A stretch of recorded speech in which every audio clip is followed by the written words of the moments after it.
Beethoven is struggle, the struggle for peace, for fulfillment of spirit, for serenity and triumphal joy. He achieved it in his music, not only in his ninth, but in all his symphonies, and in his quartets and piano sonatas and trios and concertos. Somehow it must be possible for us to learn from his music by hearing it. No, not hearing it, but listening to it with all our power of attention and concentration. Then perhaps we can grow into something worthy of being called the human race.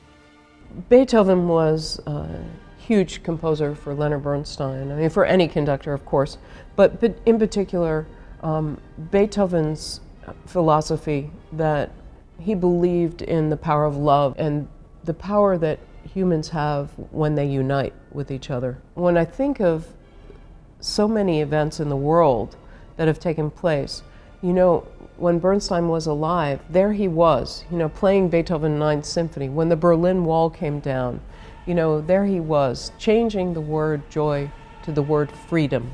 You know, that took a lot of audacious courage, and it was so Bernstein, saying, but I know that Beethoven would be here and he would have done this. He said that, you know, our response to violence will be to make music more intensely.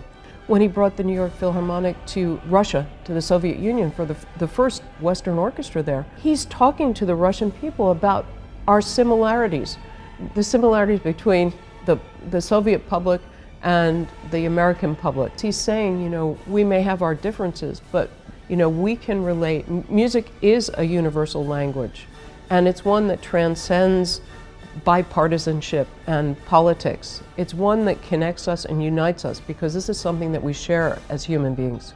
And pairing Beethoven Ninth with Chichester Psalms just felt like perfect partnership because we have this glorious piece that Bernstein wrote for Chichester Cathedral.